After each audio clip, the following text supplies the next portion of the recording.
Good morning, Mallory. Good morning, Sam. Right, yep, messed it up already. All right, we're ready. It's a good... much like our trepidatious, aspiring bank robbers, we're just bringing a level of professionality, a level of... professionality? What the hell am I saying? Anyway, welcome back to the Nobody Leaves podcast. I'm falling apart. Look, does anyone else have to go to the bathroom? This week, we're talking about... I see your hand. Okay, everyone's going to go to the bathroom. It'll be fine. We're watching Dog Day Afternoon, the oldest pitch we have had yet on this podcast, where we make each other watch things that the other person enjoys or doesn't enjoy. But before we get to that, how's your week been? Sam, before we get to watching this amazing movie that I'm really excited to talk to you about, I have a big statement, a big announcement to make, an apology that I would like to issue using this platform. Is it when you made fun of me last podcast in the edit about getting a Halloween date wrong? Also, happy Halloween if you're watching this the day it comes out. Ooh. Wait, this is our Halloween episode, right? Yes, because I messed up the date and you made fun of me in the edit, and you think I wouldn't catch it, but I did. That's very funny. Is that what you're here? You're apologizing for that, right? That's what you're doing? Well, no. It is a big apology, but it's not to you, of course. So okay. I would never do that. No, I'm here to apologize to Imagine Dragons. This is my official apology statement. Now, Sam, you've known me throughout the years. You knew me in high school, and I've not had... I've had very public animosity, kind of beef with Imagine Dragons throughout that time. Are you going to come out in, support of Imagine Dragons right now?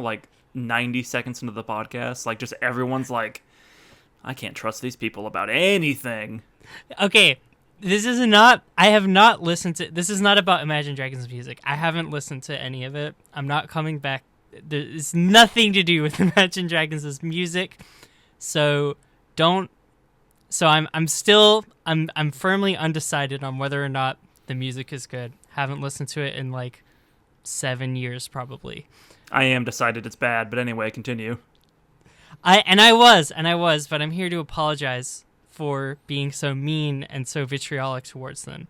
Imagine Dragons came out at a time where I was very insecure about my music tastes, and everyone was like, they're the next thing. And I said, I don't like Imagine Dragons. I like Foster the People. I don't like Imagine Dragons. I like Panic at the Disco, right? It was a very pot calling the kettle black situation. It was coming from a place of insecurity. So I don't really want to own that. I'm not that person anymore. I've changed. You said it's not me. I've changed. I've grown. So I want to apologize. I'm not like other girls. I listen to My Chemical Romance. Get the hell out of here. No, fully. This was me listening to na na na na na na na, and then being like, Radioactive is the worst song ever. That was where I am at. So I'm here to apologize because I discovered that. Well, okay, so first of all, the most recent thing, I forgot, there is actually one song that I've listened to Imagine Dragons recently, which is called Enemy, which is the theme song to Arcane. The animated series Arcane, yes. Have you heard this song? They got you through the Trojan horse of lesbian League of Legends characters. Is that what I'm hearing right now? Not even really. I feel like that song is just so funny that, you cannot... It's like, everybody wanna be my enemy. It's so... It's not good, Mallory. I'm not gonna sugarcoat it. It makes me laugh though, right? It's pretty crazy. It's like so I'm 14 type of edgy type of thing. Everybody wants to be my enemy. That's such a fun statement that it's just fun to live in for that. Men in their 40s to make. Yeah, sure. Continue. And they have there's look out for yourself. I'm like, that's pretty funny. I sang that. I have fond memories of that song because me and my friend who, when they came to visit me in Japan, we sang that at karaoke, which was really, really a fun experience. So who are you apologizing to? I've lost the thread here. Okay, so the apology to Imagine Dragons. So turns out that there was a writer who wrote Imagine Dragons song, and wait, I'm trying to get the name. Someone named Justin Tranter, who's a non-binary queer person who has written like basically every song that you've ever heard. Apparently, Good Luck Babe, Chapel Roan co-wrote that. Huge. Good song. Cake by the Ocean. Strong number 2 pick, okay? All right. Sorry by Justin Bieber. Getting a little weaker. Okay. Some songs for Britney Spears. That you don't even bother naming because you're not a Britney Spears fan because you're a some fake. Some songs for Selena Gomez. Anyway, the point. So the one point good song really is what you've listed. Basically, you're like, "Good luck, Okay. babe." They wrote "Good Luck, Babe" and they wrote Imagine Dragons music, and you're like, "Well, There I gotta were- apologize." There were other good songs in there somewhere, Did you follow and this I can't person find on them right now. Tumblr or something? Like, what's Listen. going on here? Listen, okay, so this is an old person, not that old. That was really mean. They're Okay, like so what 40 did this old ass person like? They're like they. Why are you it's obsessed just- with this okay, person? Listen, okay. The point is that I'm getting to is that they wrote the song "Centuries" for Fall Out Boy. Right now, I've long disliked this song. Right, you remember this song, right? Nope. Remember me for centuries. Oh, I hate that song. Right. Okay, this is a song for Fall Out Boy that they wrote, and then they put "Centuries" was like the song for like football, like it was like playing in like the Super Bowl or whatever. It was like the football theme song for a while, I don't know how that works. Sure. They just have a theme song for a year or something. Songs So they play at have that. stadiums, yeah. Yeah. Okay. So then, the Just spit it out. What are you trying to say? I'm just trying to make. Okay. Yeah. All right. So they were on a podcast I was listening to with them and Caleb Heron, and I'm like listening to this discussion. I was like, this is so interesting. Like all these songs that they've written in their history. Apparently, they revealed on this podcast. Apparently, the song "Centuries" by Fall Out Boy, they wrote that with Marsha P. Johnson in mind. Marsha P. Johnson being the like first person who threw a brick at Stonewall, like black trans woman or whatever. So they Trojan horse Marsha P. Johnson to being the inspiration to the theme song for like football for a year or whatever. I see. And that's what I like, and I think that's really cool. So then, why did you pitch this as apologizing to Imagine Dragons? Okay, so there's a lot. So then I was like looking at their discography. I'm like, wow, they've written a lot for like Imagine Dragons. That's really interesting. And then I was like, are Imagine Dragons gay or something? Like, why are they? And then I looked up Imagine Dragons, and then it's like, oh, the Imagine Dragons guy is like an ex-Mormon. So then you're like, oh, like like that's why the music was like that. But then he's an ex-Mormon, so then, and then he's like talking about being like super like trying to put all the weight of his platform into like queer rights or whatever, and like playing shows in like Eastern Europe and seeing like you know gay teenagers like with sparkling eyes on the front thing and being like we're fighting for their rights and stuff. And I was like, you know, and I was reading it and I was like, it was a touching story. Like I was reading an article about the lead singer of Imagine Dragons, and I was like, you know, it's time that I squash the beef with him. So from this day forward, I don't hate Imagine Dragons anymore.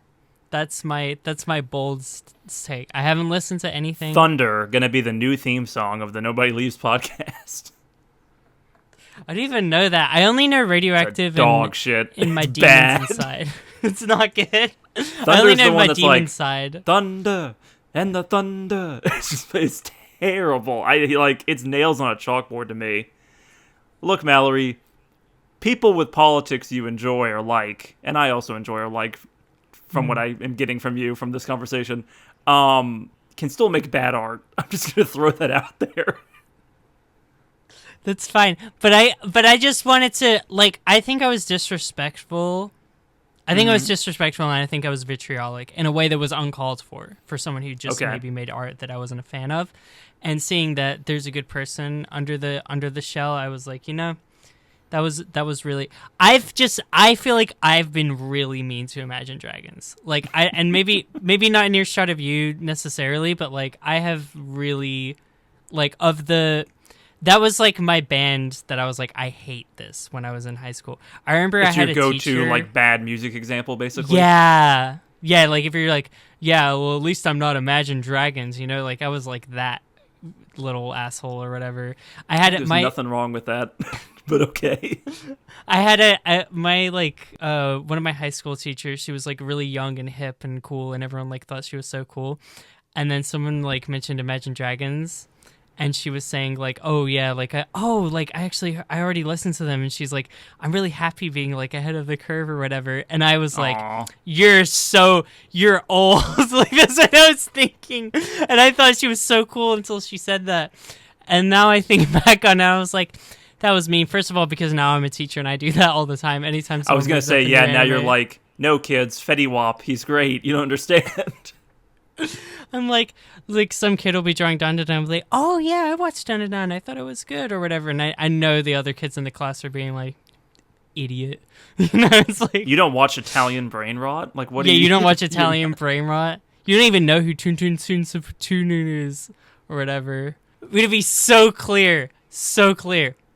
I'm not defending the music. I'm just really so neutral on it.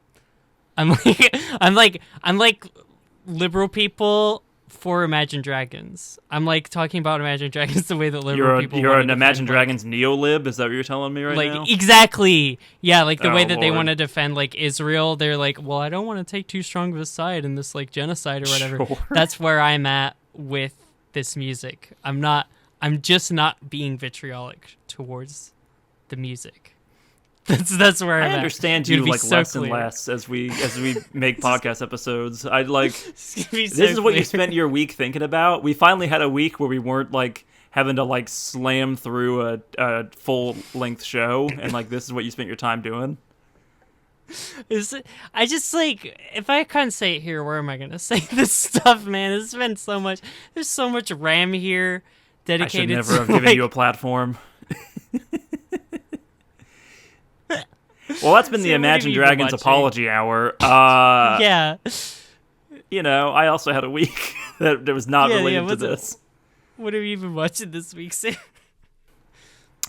Well, we finally had a week where we didn't watch a bunch, like a full-length anime. We've been on a heavy anime and cartoon kick lately, which has been fun. So I wanted to keep the ball rolling, and I decided to watch probably the biggest show I have missed in the last few years, maybe the second biggest. I've said before I've never watched Jujutsu Kaisen, and I know that that's massive. Oh. So I didn't watch that still, keeping the streak alive. Instead, I picked up a little show called The Apothecary Diaries. Are you familiar?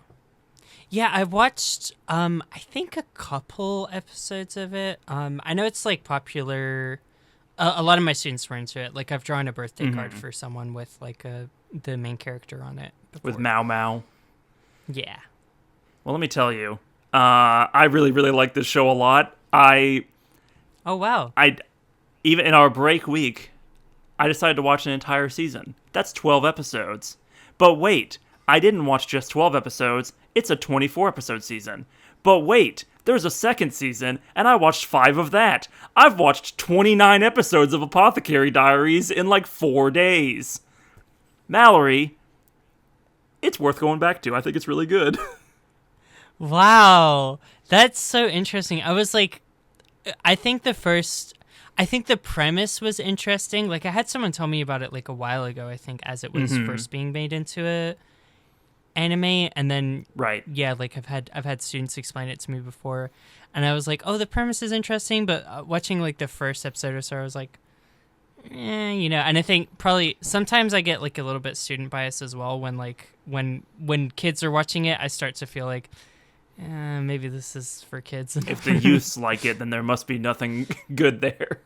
Right, but yeah, but I like there's nothing bad in the first episodes. I was just like not necessarily like compelled to because they've put out almost 50 episodes and it's been going for like 2.5 years. Like I've seen it in the background a lot, right? I've seen people praising it, and I always get the wrong impression of the show, which is like it's like House MD but in ancient China.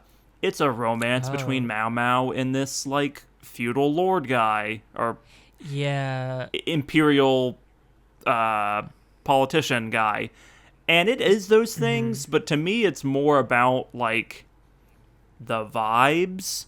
Like it's a weirdly cozy show about poison and about like political like scandal and intrigue and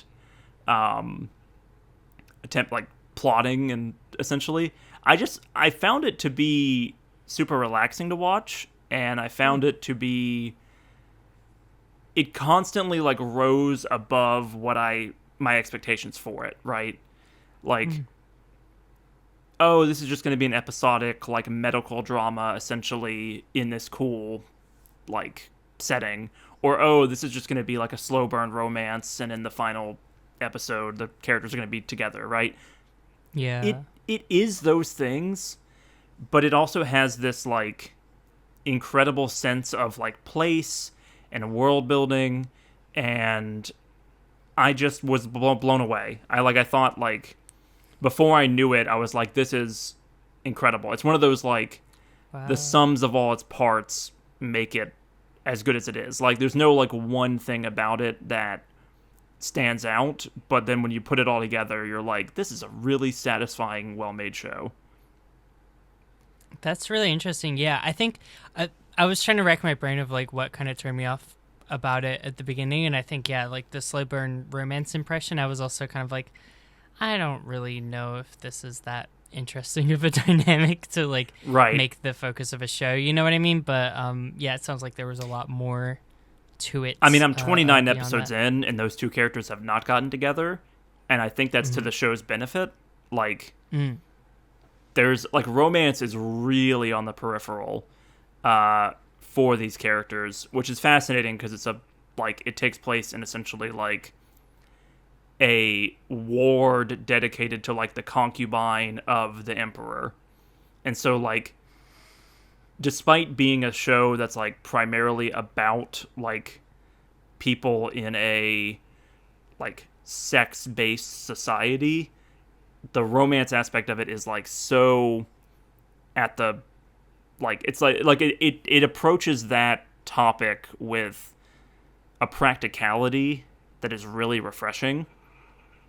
It's like these are the positions in this not China that like women in this society are in, and like how do they navigate it, how do they respond to it in terms of like, do they work together, do they tear each other down, like who's plotting what, where my favorite thing I could say about this show is like confrontations that are built up over like 6 or 12 episodes end in like a conversation, and that conversation is more dramatic and more tense than like a sword fight or like a chase or something like that. Damn. And it just really works for me. I think it's really good. That's cool. Yeah, I mean, like the fact that you got so hooked on it that it would like snowball for you to watch that much that quickly is like definitely like I think that's more of a recommendation than you could say about like most anything. Yeah, especially considering like how much shows we've been watching recently. Like right, and it's not like a twisty like, oh, I gotta know what happens next kind of show. It just like lays out like all the different story beats and then like slowly connects them together in a way that's very satisfying. And like by the time the first season ended, I was like very invested in particular in this plot. I don't want to say too much, but like in a plot involving a once spurned concubine who has like been at the show's periphery for most of the season.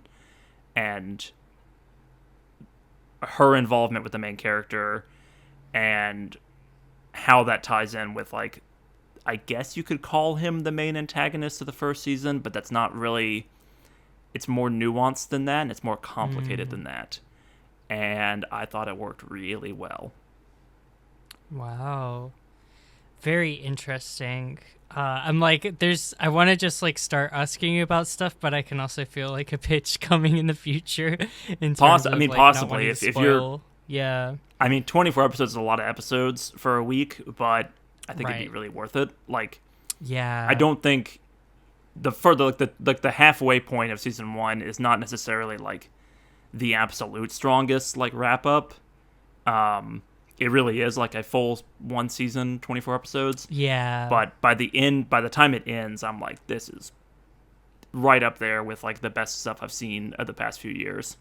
Wow. Which makes sense because that's like how it's being scored, right? Like people compare it a lot to Frieren, which is another like slow, methodical show, like potboiler. Mallory hates Frieren. She hates it. I'm not. No. Hey. Internet. She hates Frieren. My opinions on Frieren don't go on the internet, Sam. That's the rule of the podcast. Until I pitch it. Next episode is going to be like, I'd like to issue an apology to Frieren, and her little purple-haired friend.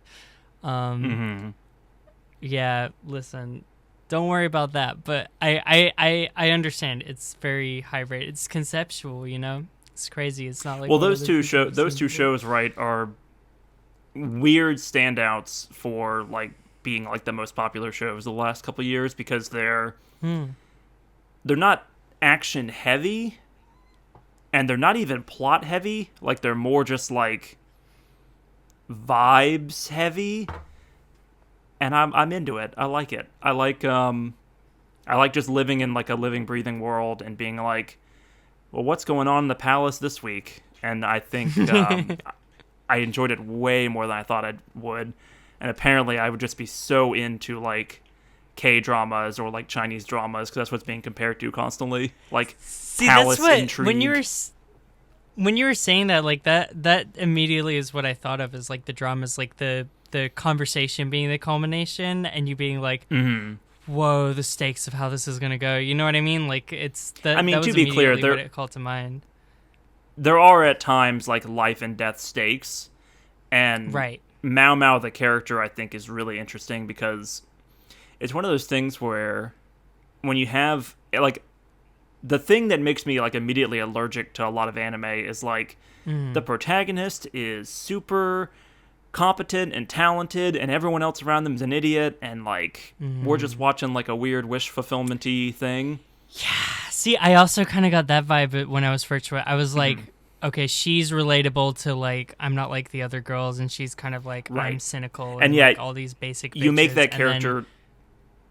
You make that character a woman, and then it's like it's even more tricky because people are going to treat female characters like very harshly, right? And you're gonna, right, of course, you get into like the, I don't know, like girl boss MCU characters line up in the battle and say like we've got it now, like kind of situation pretty quickly, and it's like that rings inauthentic, not because women can't be just as cool as men or just as smart or what have you, but there's like a hollowness to that kind of portrayal that I think turns people off, like men or women or non-binary. Like I think it just like it feels inauthentic when it's done in like the Captain Marvel way or what have you, of like this character is just like a block of wood, but they're cool, right? Because she's more than just a girl, you know? It's like, okay, well, that's kind of lame. Mao Mao is an idiot and also incredibly competent and also surprisingly like inept at times in terms of like being able to read people, while also that being her main skill and like being like she's incredibly smart, she's incredibly competent, but she often like misses the forest for the trees in a way that I think is like really realistic to like a highly analytical character. Like for instance, not picking up on the fact that homeboy with the purple hair likes her, and that being like she gets herself fired partway through one of the seasons, just because of a very realistic like miscommunication, and some of that is the character being overly aware of like how unstable her position is as like a servant in this like feudal society, and that is also interesting, and she's right to be that nervous because like every couple episodes it's like, oh yeah, that lady in waiting was murdered, that lady in waiting was executed, that person was fired. There is a tension and a danger there, but she's so quick to like fall on the sword of, but that's just my opinion, and my opinion doesn't matter. Like, please, like she's quick to like play the subservient role as like a like self-preservation method, sometimes to her own detriment, right? Like she does not overextend her hand, and by being overly cautious, sometimes like fails to like capitalize on an opportunity. It's interesting. It's more nuanced than I would have expected when I saw the premise, and people kept pitching it as like it's House MD but in feudal Japan or feudal China. Yeah, I feel for those people though, because you're you're really trying to get people through the door so that you can get them. Now you have more people in your little like army to be able to like talk about the nuances, but you gotta have like a snappy little pitch. I feel for the people trying to be like, yeah, it's just like House MD, guys, like it's not deeper, like come on in, and then they get like trapped. It's hard to explain like the complexities of a character like Mao Mao. I think is a really complex character and gets beyond the like Shikamaru archetype of like they're just really intelligent because they play chess, and like it's like I am kind of sick of that, and so I don't know, it's a better version of that than I expected.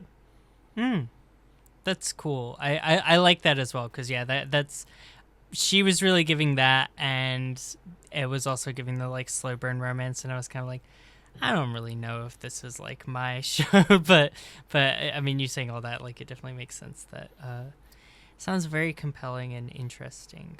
Any series where a character fails, it like instantly makes me pay attention, because so much of anime is like the character never loses a battle and they're the smartest, prettiest, strongest, whatever. And I'm like, okay, we've seen a lot of that at this point.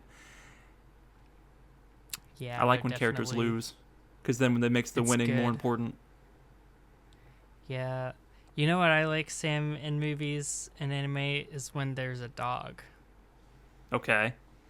There is no dog in Dog Day Afternoon. Is that what you're going for?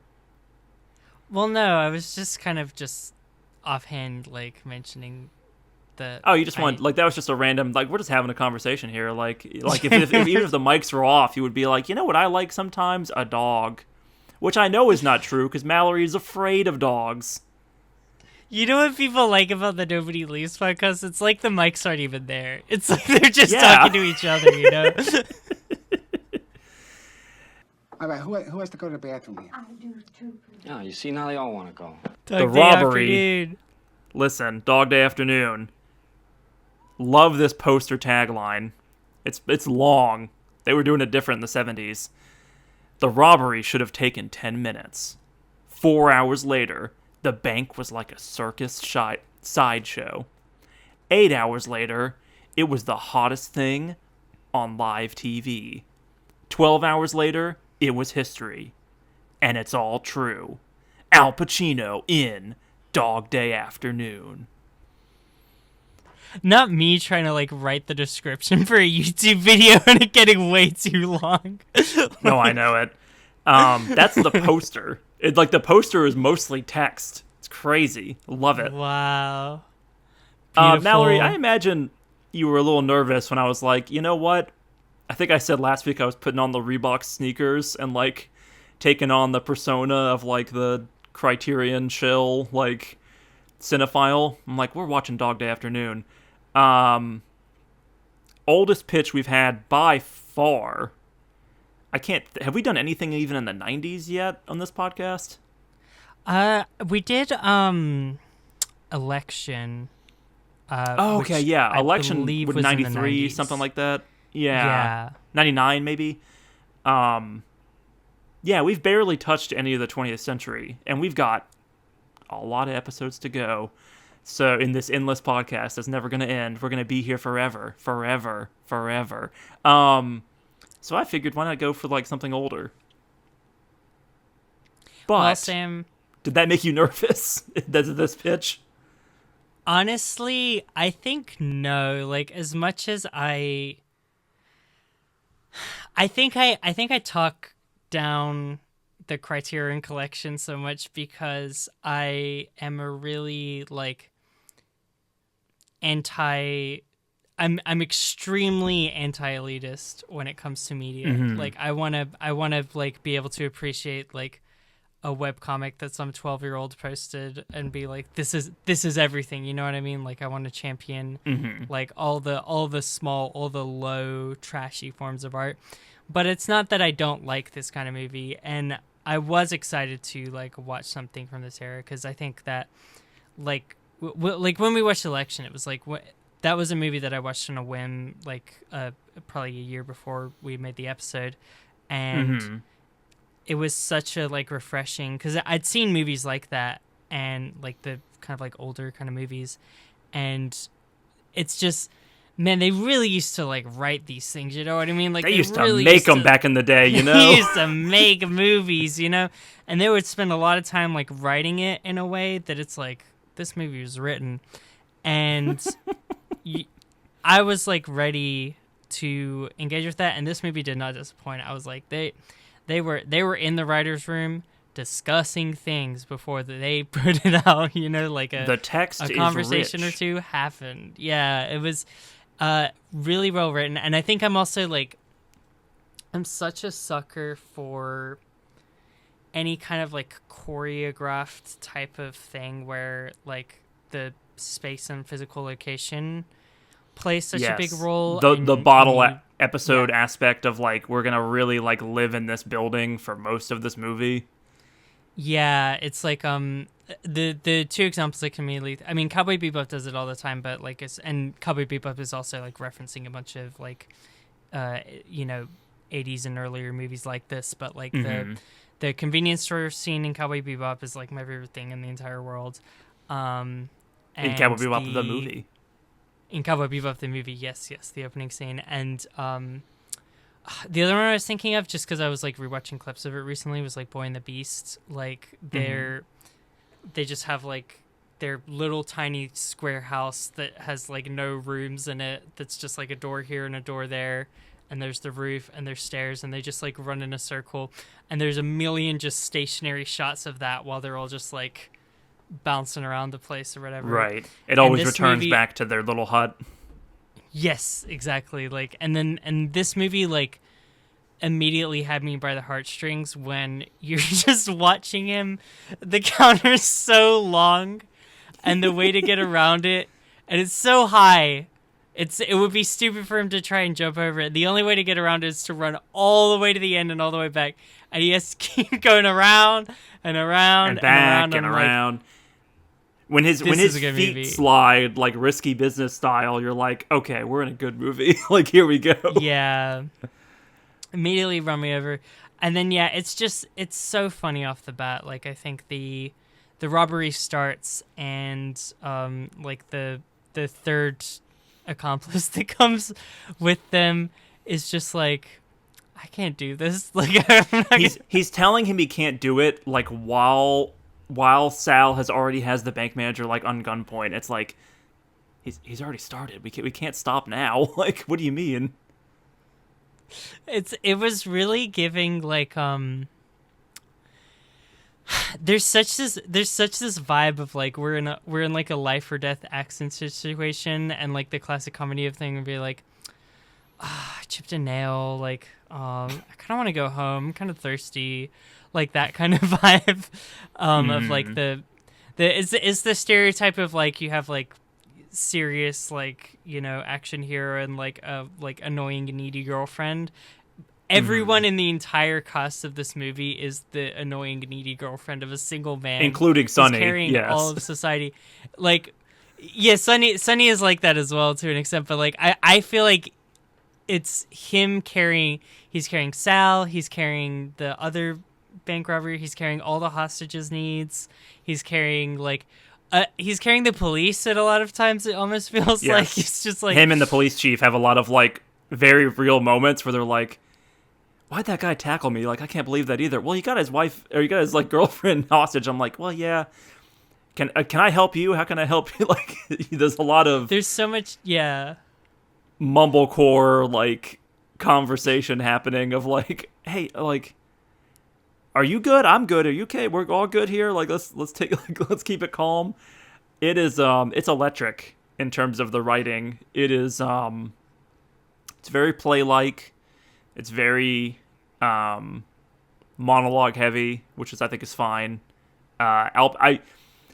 The first thing I thought when I like was watching this, because I watched it for the first time a few months ago in theaters, which was very fun.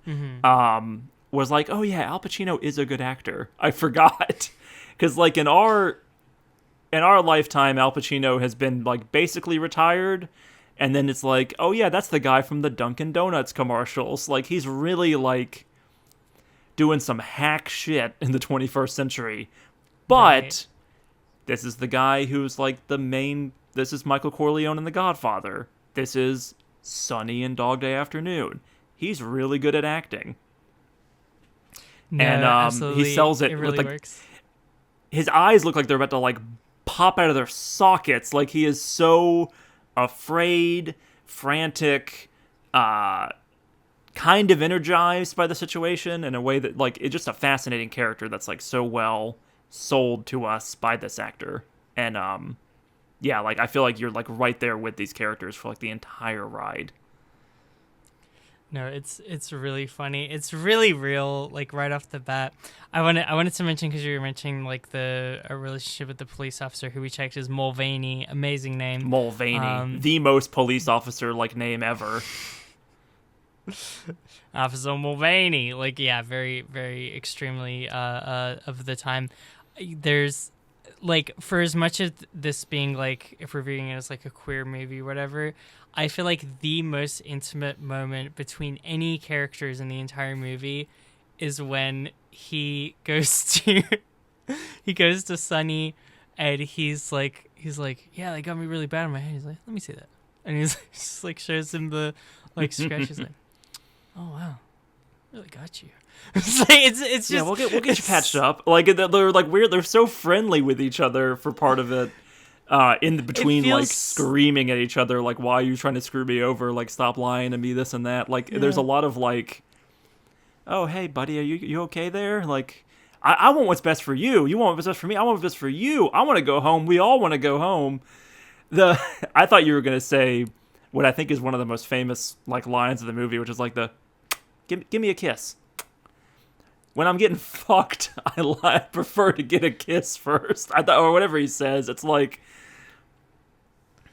it's just crazy. Like, he's like a revivalist preacher when he's like on that sidewalk. Like, he turns it into like all of life is a stage, right? Like, he's playing to the cops. He's playing to Mulroney, whatever his name is. He's playing to like the crowd that is formed. And at every second, he's got like 50 guns pointed at him. And it's just like, well, if I'm here, I might as well make the most of it. And it is fascinating. We haven't even said the premise of the movie, but basically, like, the absolute worst bank robbery attempt of all time happens. Yeah. And then you're in a 12-hour standoff with several hostages in the bank and this guy, Sonny, and his unbelievably, like, incompetent cinnamon bun partner, Sal. And he just has to try and, like, talk his way out of the situation that is completely hopeless from, like, moment one. Yeah, it's such a, like... it's such a fun, good premise for a movie. I love that it's immediately, like, the money is just no longer a factor so quickly. Like, they didn't get any money from the bank robbery. Has $1,100 in it. Yeah, there's no money in the bank at all. It's not even enough for like the thing. Like, I'm certain that he was like, okay, I'm gonna get enough money for like my girlfriend's surgery, which is like, we'll get into that. But like I'm certain he was like, I'll have enough for that and then some extra, right? Like, because obviously we're going to this job with like 3 people, so he certainly is thinking we're at least gonna get $6,000. Like that's the minimum that he's probably thinking vis-a-vis like his take, and immediately there's just not enough money in the thing. Like that's out the window. They've already come and collected it. The whole movie is just about, can I get out of this situation alive? And everyone's kind of trying to help him, but also not. Like they have their own interests, but like there's something so fun about making a movie where it's like, there are these like people who should be predisposed, like, they're bank tellers and bank robbers and the police, and they're people who should be predisposed to be like enemies and on the different sides of like this situation. And it feels like the whole movie is just about like bridging this it's almost like there's movies where it's like or stories where it's like the human spirit inevitably drives us to like negativity, or like humans are predisposed, we're always going to steal, we're always going to lie, we're always going to do the bad thing, even in a utopia. Like this is arguably in the exact opposite like. Direction. Yes. It is the goodness of humanity, even in an extreme situation. Even in, like, it's clearly, like, in terms of societal commentary that, like, Dog Day Afternoon is trying to present, right? It's a complex guy who has been pushed into a situation where he feels like his only option is to rob a bank. And that's not his fault. Like, it is a lack of imagination or what have you, but you can feel society has pushed it. Like, every option people present as like an alternative that he could have done. Why don't you get a job? Why don't you why did you rob a bank? Like, anytime he's talking with like the newscasters or the police or the people inside the bank, it just feels like this guy clearly feels like he's out of options and feels like he has been pushed to do this drastic action because he has no support, right?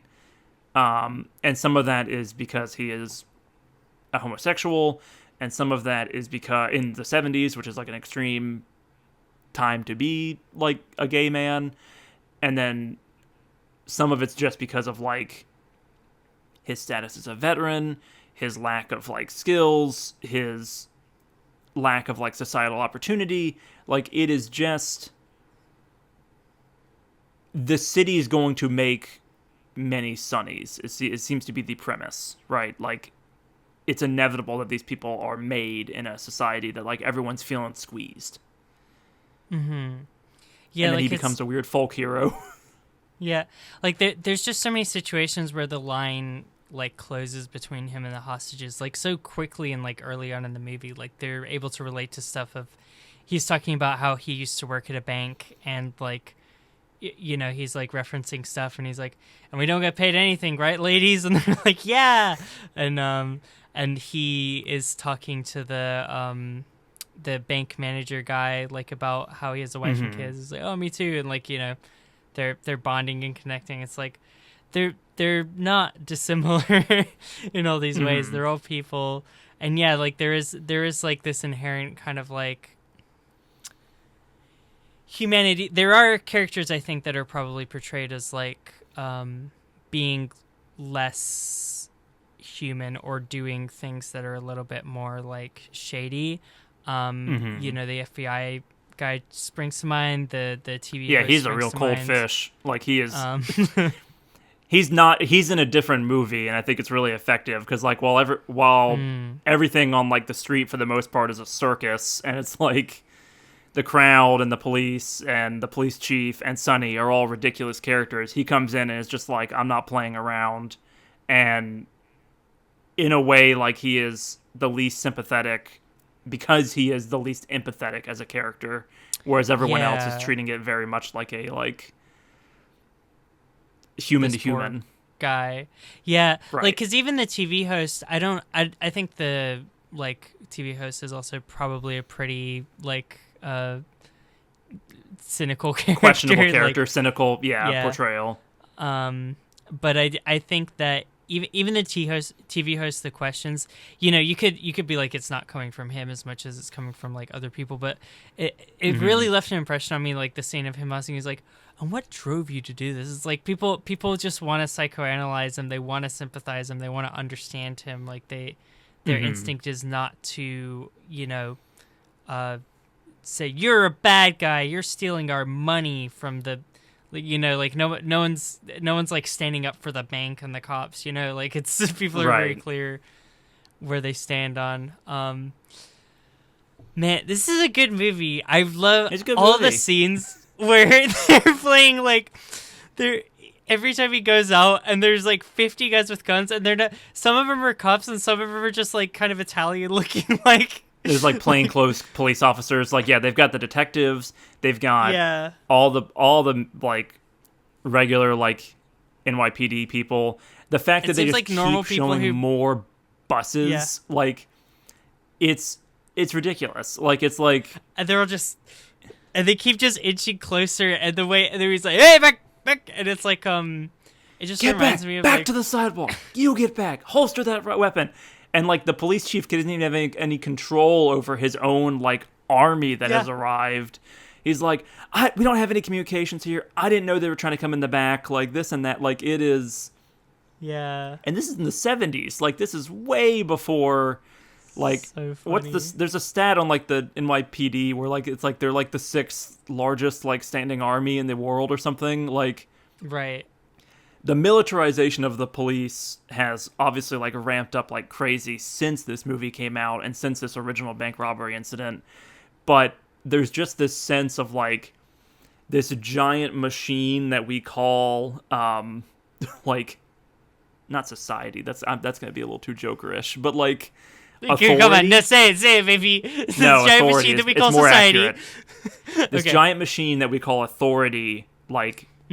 Lacks discipline, lacks control, and is unfeeling and is reactionary, and like this is a very modern opinion, but like there's no mental health expert that's brought in to talk to Sonny or Sal or what have you. It is men with rifles, men with guns, men with hidden compartments in limos that are going to be more guns. Like it is.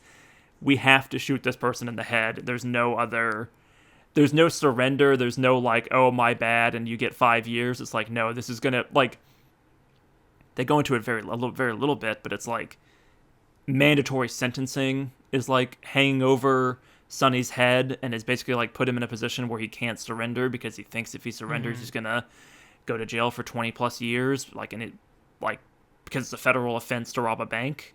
And yeah, he's just stuck. And what do you do when you're stuck? You just, like, flounder like a fish on a hook. Like, there's nothing you can do. Yeah, and you see, like, the way that...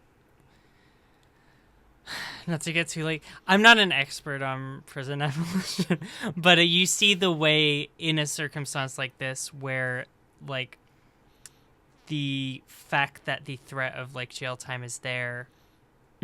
creates motivations in someone who seems to overall be like a good person, like beyond like the initial like attempt of the bank robbery. Like you can tell in his ideal world he's like gonna get in and out, no one harmed, get what I want, right? And was driven out of desperation to take this risk.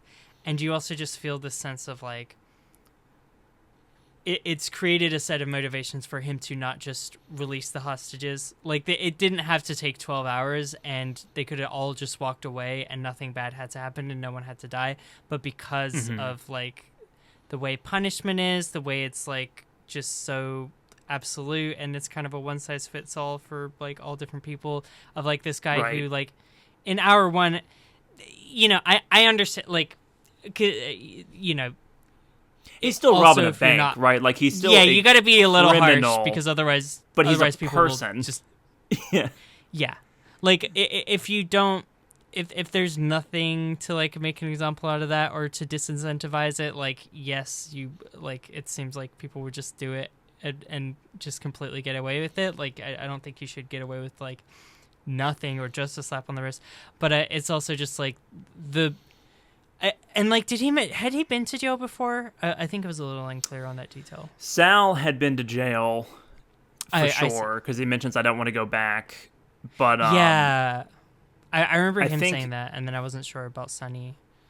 I don't think it's made clear in the movie one way or the other. He had the cops called on him before for like I see domestic violence, essentially, like for like yelling at his wife and maybe attacking his wife. He's not an angel, right? Like there's of course the most revealing detail is that he held a gun up to the character Leon that we're going to talk about. And like in some kind of like bout of anger, like was like, I'm going to put you out of your misery, essentially, like held up his wife. That's a very dramatic and serious thing to do. And it's not shown in the movie, but like he has anger issues, right? Is I think the way that like clearly his parents talk about it, or his not wife, his straight wife, his wives. Yeah, his wives, and regular. Speaking of Mormons, anyway. But he's so charming and he's so like electric, and it's this idea of like this guy could have done anything. This guy could be anybody, but there's no room for him in the world because he's eccentric or because he's gay or what have you. And it's like, it's just sad because everyone likes him. The police like him. The people he's using as hostages like him. He's motivating to his underlings and Sal and the other guy who he lets go. Like he's constantly compassionate to the hostages, right? Where like he lets the guy out who has not like chest pains, but he has asthma. Asthma. Yeah.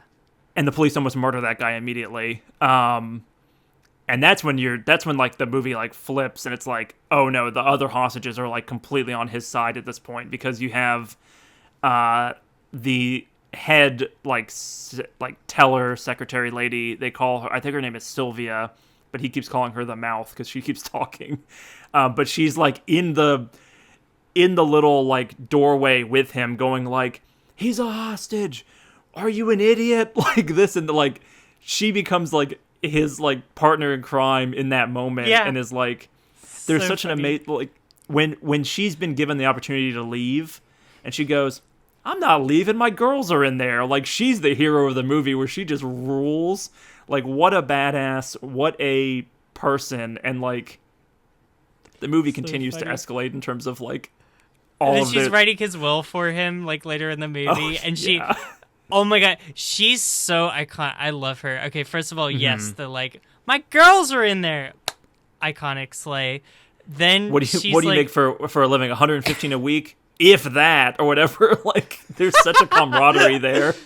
Really funny. The fact that like even before all of this broke bad, and she knew that she could like trust him, she being like, I need to go to the bathroom. I'm not gonna lost. Did you think of any of this? Do you have any kind of plan? Like, and then she's sitting writing the will. She has unbuttoned her dress, bra fully on the open, like so powerful, and just is like writing this will for him. Like, oh, you're gonna need to sign it, okay? Like just like running back. So good. She was really, really funny. I liked her a lot. But yeah, the sorry, cigarette I cut you part. off. The cigarette part with the like with Sal, that discussion of like, okay, so you're okay with robbing a bank, but you're not okay with like you're okay with doing that, but your body's a temple, and he's like, my body's I a just temple. don't want to make.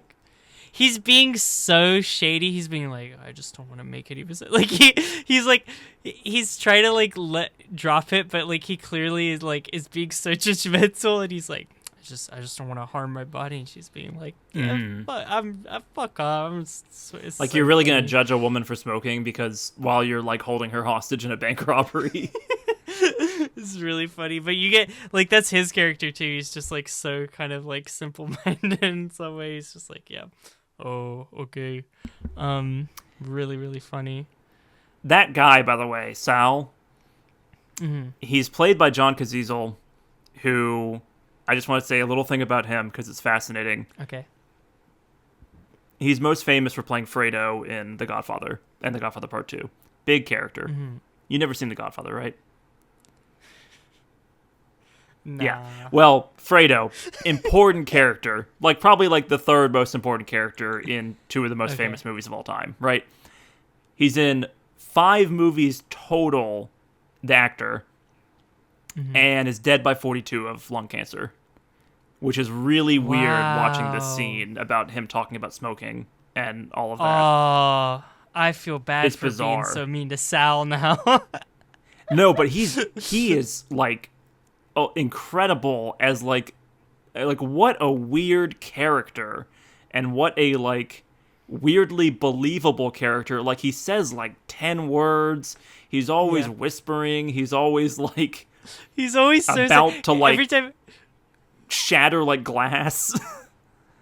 every time he's like Sal, point your gun at the guy. He's just like leaning on the thing like he's like don't take your eye off of him, and he's like I'm just gonna look at the ground because I'm sad. When they both like slump to the ground when the police first show up because they know they're just completely screwed, and like they're just so pathetic. Like you feel like the hostages could like walk out right at that moment and it wouldn't matter. They'd be like they just pat him on the shoulder and keep going. But like him being able to be both completely pathetic but also like menacing, like he's the X factor of the entire movie of like, is he gonna get trigger happy and like like something tragic's gonna happen, right? Like that's the threat the whole movie. I just think that actor does a great job. That actor in 5 movies total, all nominated for Best Picture, like 5 very very famous movies: Godfather, Godfather Part 2, Dog Day Afternoon, The Deer Hunter, and The Conversation. Like he is like one of the most fascinating careers ever, because he's only in 5 movies and they're 5 like all-timers, and I've only seen 3 of them, but he's really good in the ones I've seen, and he's really good as far as I understand it in the others. And it's like, what could this person have been? Like, would he have been a household name? Would he be in the Dunkin' Donuts ads now with Al Pacino if he was still alive? Like, he's like trapped in the 70s basically forever because of his untimely death. And it's like, going back to these old movies and seeing these actors who either we're not familiar with or our familiarity with them is more from in their hack era or whatever. It's a fun historical piece in that sense. Anyway. That's really sweet. Yeah, I mean, I think that he does such a good job. All the actresses are so good. Even the bank manager, like everyone's just bringing their A game. I just love all the characters. I believe them all. So you were talking about like the like feeling like they could run out. Like they're showing the part where he's teaching her like like God. Sonny is teaching her the military routine with like flipping the thing, letting her hold the gun. So she has the gun. That's like the peak of it, right? Where it's so absurd. Yeah. It's like and there is no pretense that anyone's holding anyone up at this point. Yeah. He's just splayed out on the couch, just like laying there, like doing nothing. There's nothing stopping, and they outnumber them. Like there's absolutely nothing stopping them from just like giving each other the eyes and like bum rushing them and bring the whole thing to an end.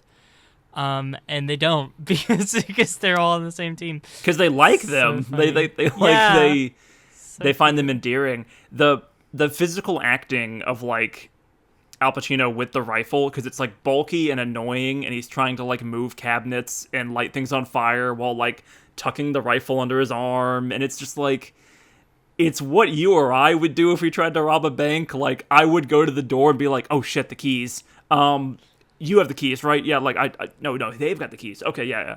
Like it's how it's great that like whoever wrote this thought about it. Like I was just screaming because No, go ahead. I was screaming because, like, I think the beginning of the movie, like, I didn't quite realize, like, the entire movie was just going to be about the one bank robbery. I kind of, like, assumed, like, okay, this is the opening bank robbery. They're going to fail, and then they're going to try again. But we're going to get, like, all this characterization in between.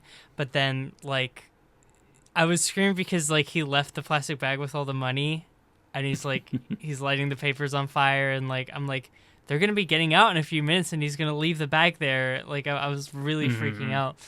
And it felt like that would be something that happens in this goddamn movie. Yeah, no, it's really good. All the just juggling things, like the accomplice like trying to light leaving something and then on fire. seeing the girl under the desk and then coming back and him being like, what do you want? Like, you already left. So funny. It's a good movie. Good movie.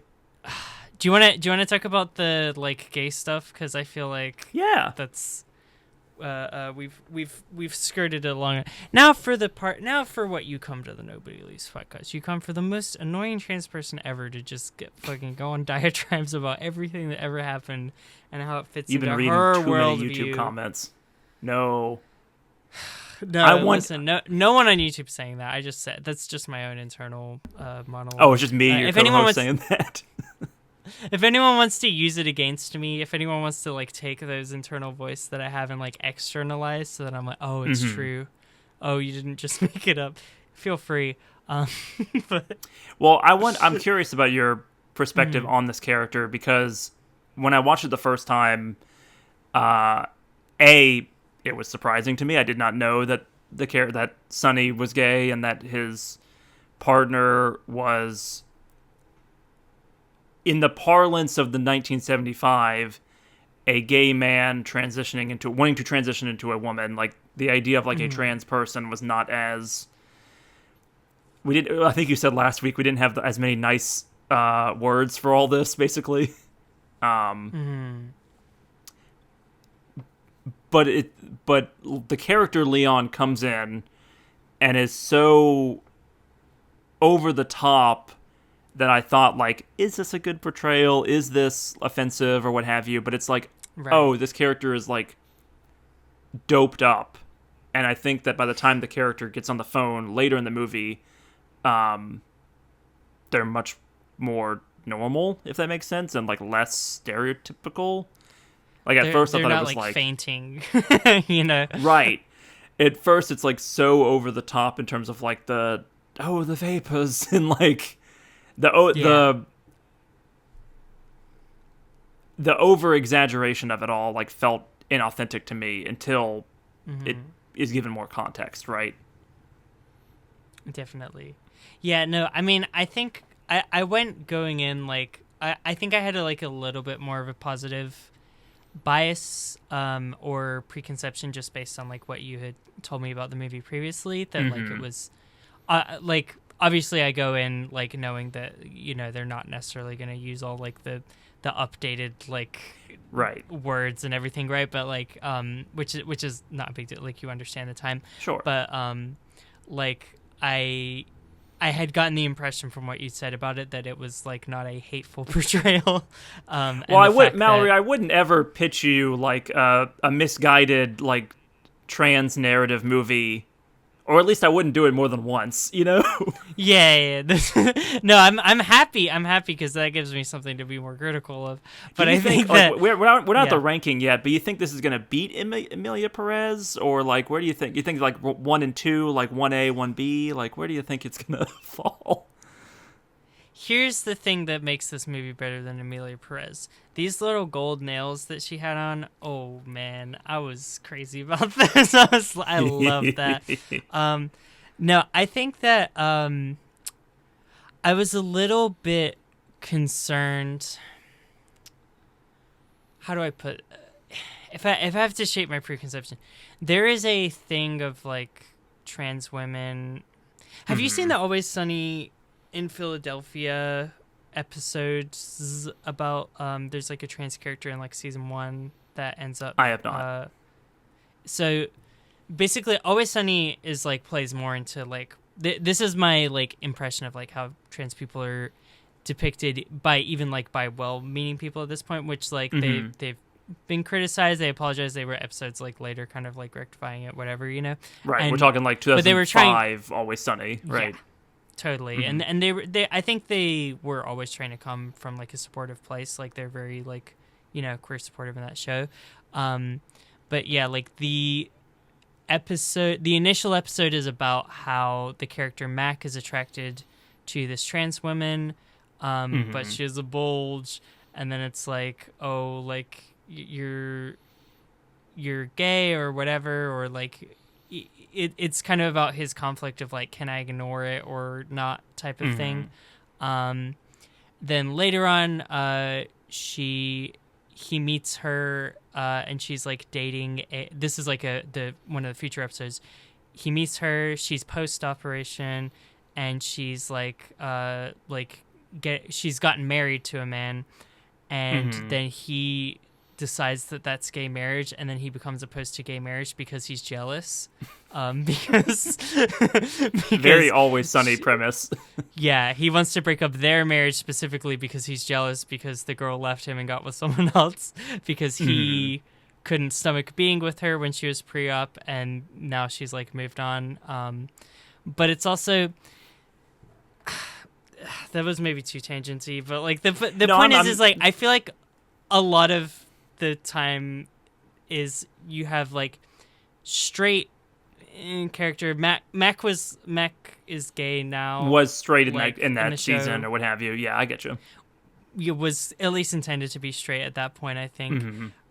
Straight character attracted to trans women, like genitalia is an obstacle, and it's like if this was like if the protagonist of this movie was Denji from Chainsaw Man, like sure. I feel like it would be like, oh, I gotta get this money because I have the sexiest girl in the world, but oh no, she has a penis. Oh, I gotta get rid of that. Right. You know what I mean? And it's like objectifying and like annoying and just really invasive, what have you. Like, yeah. Right. Like it's all about like the sex. It's like you clearly don't love this person for who they are. You're like, you know, really, like, well, we gotta fix you, and then I'll be able to like, you know, drift into this relationship without any problems. That was like hear a concern. Right, and you hear a plot point of this movie is a sex change operation, and it's like, oh, yeah, is Sonny only trying to get a sex change operation so that he can have a more traditional, I don't know what to call it, like more heteronormative like relationship with the person he's in love with, and it's like then it's not that at all, which I think is an interesting zag. Yeah, it's like some. I feel like the guy there is like there's some internalized like queerphobia, homophobia, whatever it is. That's like I don't want to be with a pre-op trans person. I want to be with a post-op trans person only. This is which, you know, and genital preferences fine if you have them. Like it's not. It's just like it's more like. If you're going to be that touch and go with someone and be like, right. give them almost like an ultimatum of like, you have to have a sex change operation in order for me to be with you, like is a lot, I think. Like it's turning something that should be very personal into like, you need to do this for like me, like for my sexual gratification. It's like a controlling relationship whole deal. Like it's like the most extreme version of being like, well, I can only date you if you're blonde or whatever. Like it's right. That alone would be weird and like controlling and strange. But then it's like, or I can only date you if you're a size 10 or whatever. Like, yeah. But then you apply that to something as serious as like requiring a medical procedure or what have you. So when you get to this character in the movie, like, what was your reaction?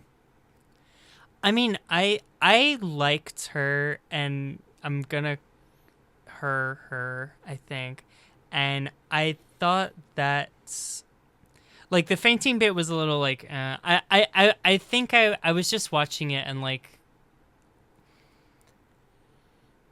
I think the movie is very just like grounded in like there's a big crowd, like there's a peanut gallery, there's like there's the people out on the street, and then there's the cops, and you see firsthand the like homophobia, queerphobia, transphobia, and the characters that are like the particularly being the targets of it, like Sunny and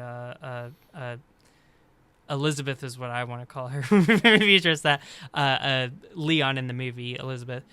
Like they are the targets of this, and they just like kind of just don't react and keep moving, you know?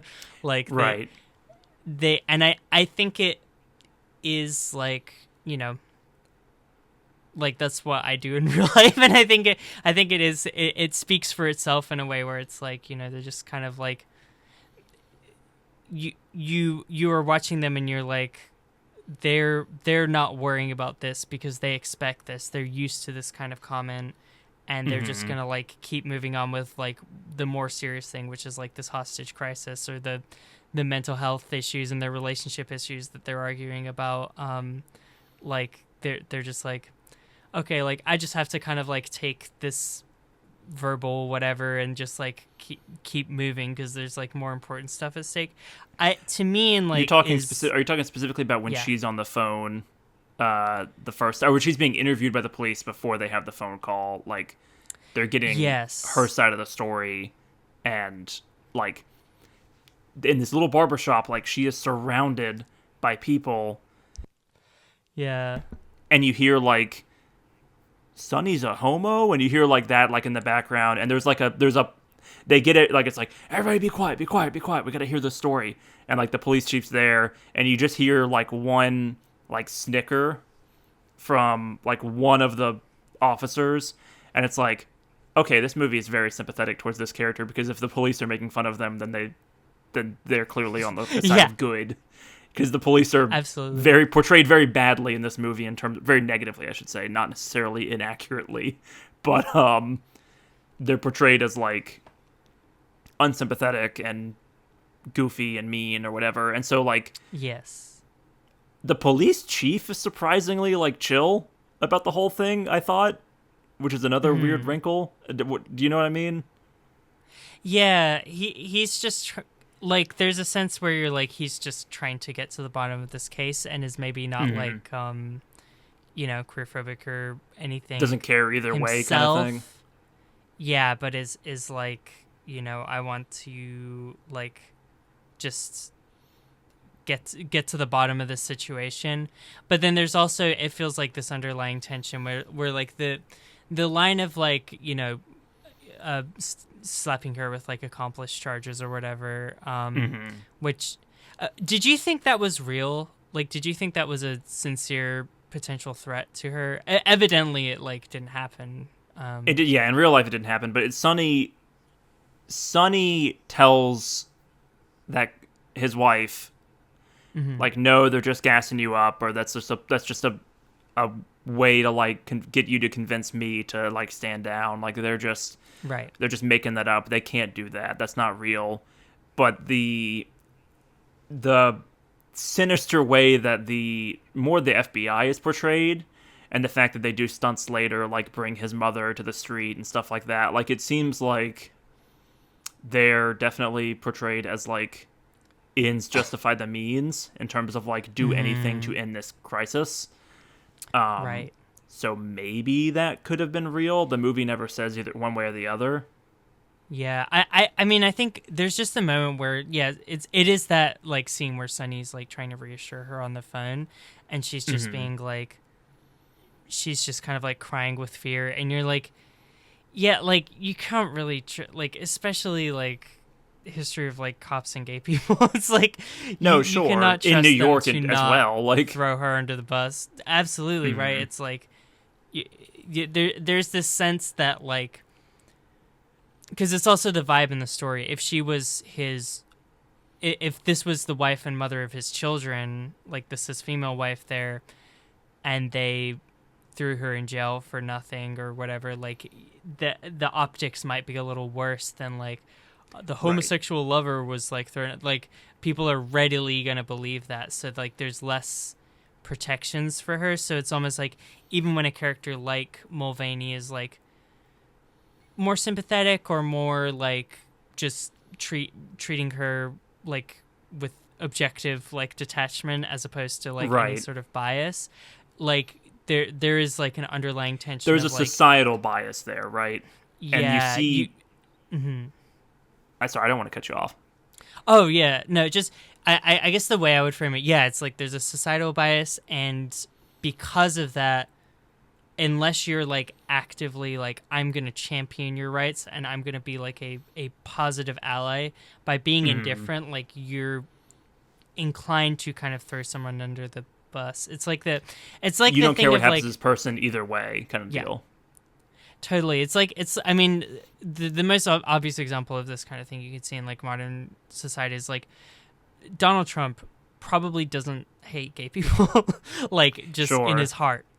Like if you just look at his history of, how he is, but he doesn't care can about score them points. enough to Right. not throw them under the bus if he feels like he can.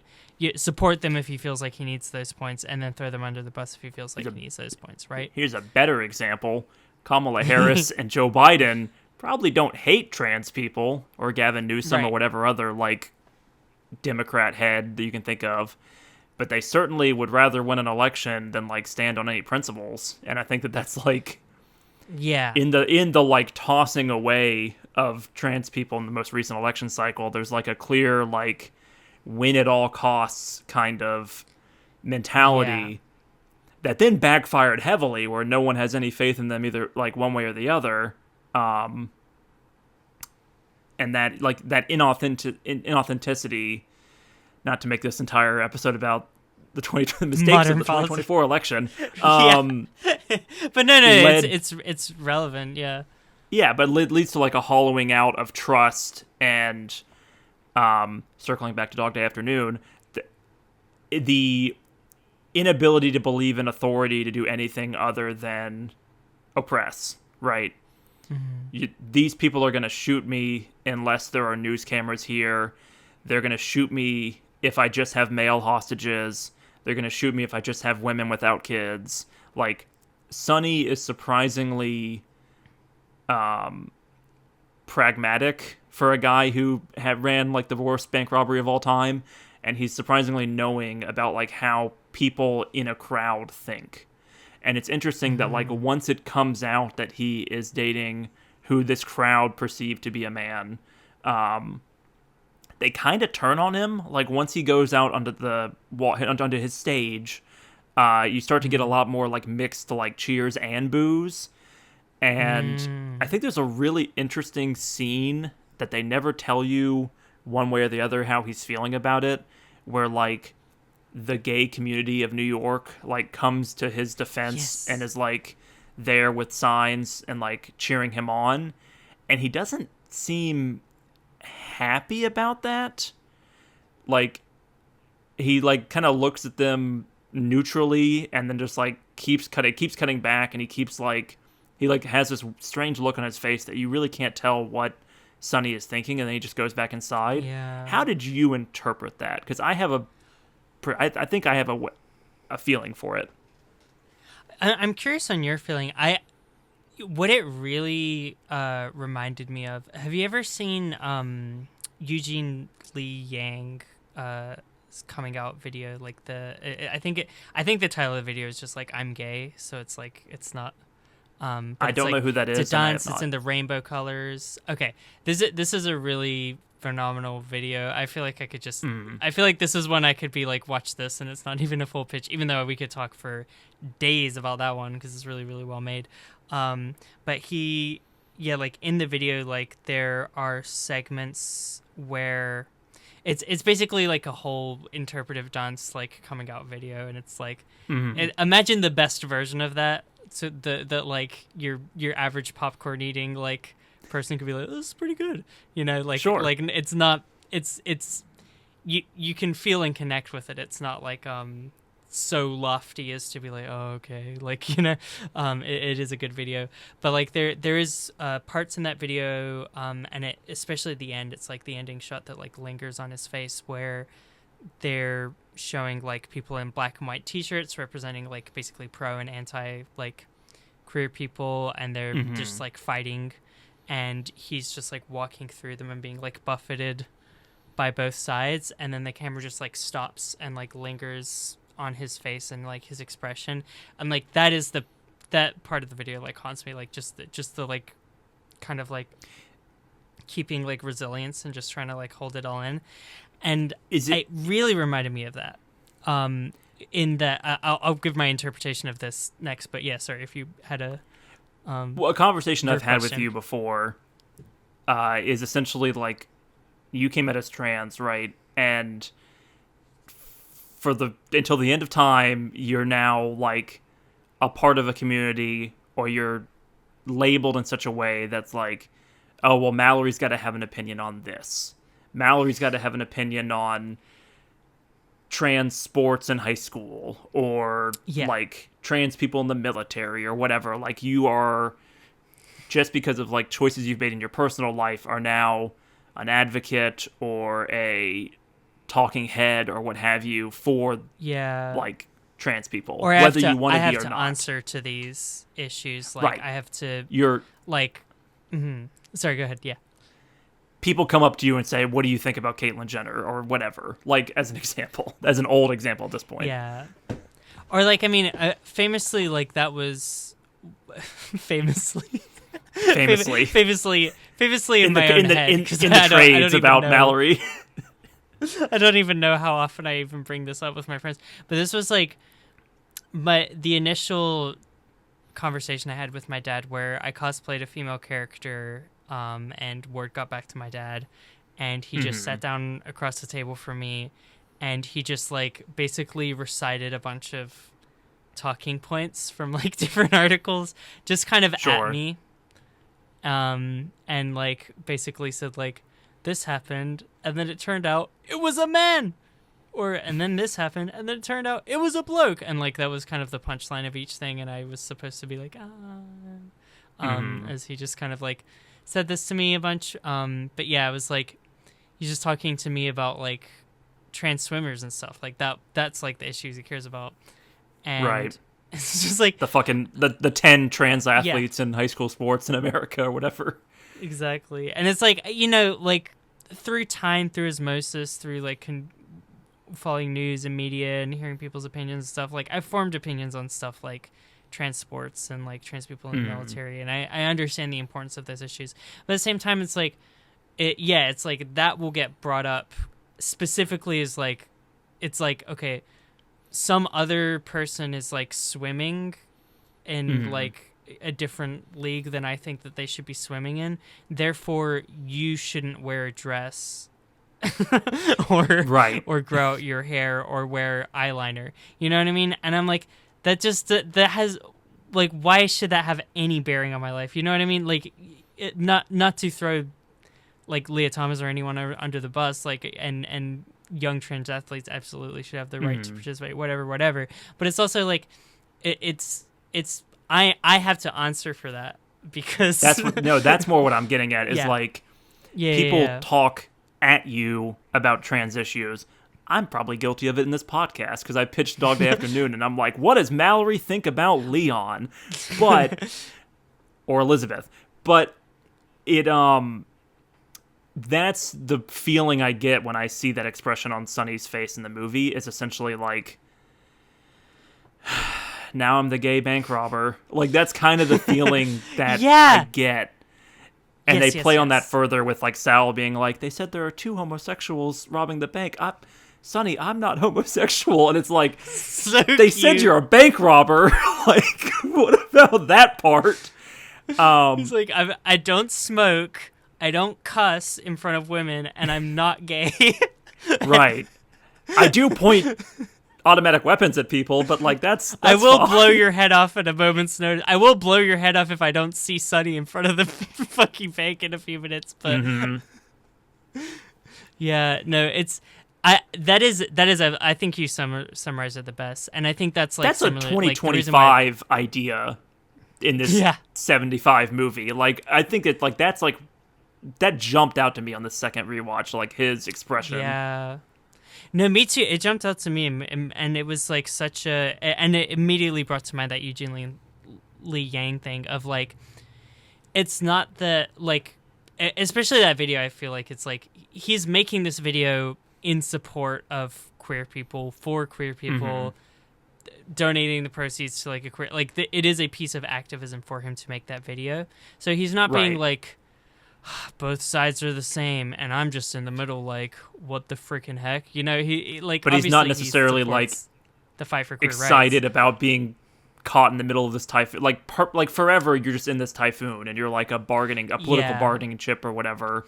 Yes, yeah, and like emotionally, that doesn't feel great on a like. Really, I'm shocked. and yeah, it's like I think that is like really, he's just like making the calculation. He's like, I don't have time to be like, yes, bitch, you know, like I'm not, I don't have room, like much like I don't have room to do anything else in my life. I don't have room to like become a queer icon or like use my platform to advocate for queer rights. I'm just trying to not die and not get anyone I love killed in the process, you know. Like that is it's very sympathetic, very humanizing moment, I think. And I do also think I really liked the depiction of the queer community in the city. Something about the way it's like shot, and it's like the pan across their faces, and it kind of like lingering on each individual one a little bit. It feels respectful and reverent in a way, like just purely framing. Like that was the impression that I took away. It did not feel like, look at this freak show, you know what I mean? It was like here are these people, and they're out standing boldly, and it's like, and they're in a different movie that's like, well, and they're also you know, like, there's like in classic New York scene fashion, there's like a diversity to the people in a way that feels true to life, because New York is this famous melting pot. And so like there's a trans woman in the crowd, seemingly there is like a gay white man, a gay black man. Like it is like all of these people have come out to support Sonny because they know that he's going to be like, he's going to lose some of the crowd because of this revelation. It's still kind of crazy that he has the crowd to begin with because he's a bank robber, but that goes to show you how people felt about police back then and how they feel about it now and this and that, especially in New York. It's I think it's like when I was saying it like feels like a different movie, it's like because you can just imagine the whole thing with them. It's like because the boos are coming from this crowd, you're like imagine that, like imagine just being like, okay, there's a like swarming nest of police officers and a crowd of people that's chanting like homophobic things in the middle of a bank robbery hostage situation, like and then out the there 82nd Street gays come marching in and they beat imagine back getting the that call, negativity, right? Imagine getting that call and that exclamation, like there are a bunch of homophobic people in a big swarm and also a bunch of that and an armed robbery. See you in 5, and then they mobilize, you know what I mean? Like that's what they're using their free time to do. Like that's how like active and like enmeshed or whatever they are into like the community and like making themselves present in a way that they can't be like ignored. Like I don't know. But I think the movie doesn't go like, it doesn't become Remember the Titans or something. Like it doesn't like have like, and then they showed up and then like everyone handed each other Pepsi cans and we all like calmed down a little bit. Like it's still, where was Kylie? Where was Kylie? You know, not born yet. Doesn't matter. Should have been there. I like there's so many moments where the movie could become, it's already absurdist, but become absurdist in a bad way. Could lose its authenticity, and it doesn't. Like it, Sonny not being like thrilled that these people are there, or being at least neutral on it, to me like is so much better than him like going like, and you as well, like him doing his politician thing. Like I think, I don't know, there's just it's a fascinating choice that to me is so much more interesting to talk about than if like the crowd got in a fight between like the anti-gay Sunny side and the pro-gay Sunny side or whatever. Like, there's just something about it that I think they did. And really that well. fight might have happened off screen, but it's not like Maybe. the movie is firmly staying with the like central characters and with Sunny and with this like it's about how this political stuff going on like is affecting the main character and like and it's not and just that he's gay, impactful, right? Yeah. This isn't the gay bank robber movie. This is the guy, like, Vietnam veteran, out of work, happens to be gay, bank robber movie. You know what I mean? Like, it's not not about that, but it's about it's not pigeonholed into just being about that. Yeah, it's the reality of situations of like daily stuff, like you can't do anything without being gay, or you can't do anything without being trans, and that is a political label. Like that's also the thing where like people are like, oh, queer people have too many labels. It's like these labels are all of these labels are constructed based on like, this is the way that I differ from what society is telling me to be, basically. And I need a shorthand to explain it because people cannot help themselves but ask questions, right? Right. It's a time saver, and it's like if it was acceptable to be asexual, then the asexual community would not exist and it wouldn't be part of the queer community. But people don't like that. And if it was acceptable to be like, you know, gay or whatever, like then and it would only be trans people all of a sudden. You know what I mean? It's like, but we're coming up with labels like people think it's like just people just making shit up, I feel like. And it's like, to me, the shape of the queer community and the shape of these labels, like you're seeing the shape of repression. You're seeing the shape, like these are the things that you are not allowed to be. And this is why we form communities around these different aspects, and why we've like grouped together as the queer community, like solidarity or whatever. But yeah, I think, why did I get on that? What were you saying? More than just a gay bank robber. I don't know. And then like when you are one of those labels, like you just have to be that no matter what. Like I'm a teacher, right? And I have to be a trans teacher, and like I have to answer like, because some random trans woman was like taking selfies in like the mirrors at like Disney bathrooms, like now like all trans people are weird with children, and now I have to answer that for that, of like, you know, it, like it's and I'm like, I just want to be a teacher, or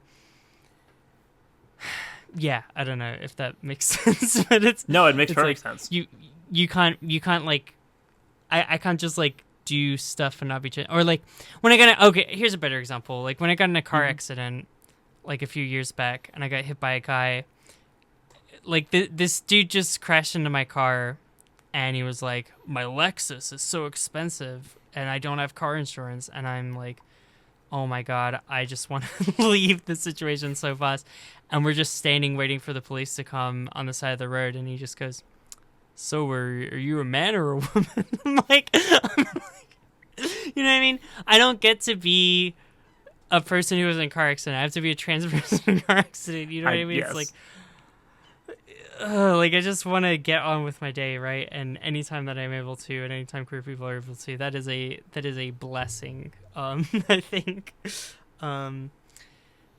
Speaking of, I want to talk. I feel like our idea, because we kind of talked about it a little bit like before the podcast, and like we're going to address this before we get to the section that we talk about the queer characters, and then I feel like we're now doing we jumped right past that when we're talking like labels. There's too much interesting shit to talk about with this movie. We don't want to get trapped. We had on, a conversation about whether to refer to Sonny's trans wife as Leon or Elizabeth. In real life, the person went as Elizabeth pre and post op, it seems like. I don't have a ton of background information, but that seems to be the case. the person the character's based off of. In the movie, Sonny refers to Leon as he and also as Sonny's wife, which is like a little bit more in the will, unusual. It's also, I've never loved you as much as a man. So it's also like you're a man, you're he, and you're also my wife. Like that's like the one. Mm-hmm. It's interesting, but yeah, and it's not clear. I don't think it's ever made clear how Sonny refers to, or how Leon refers to themselves. Mm-hmm.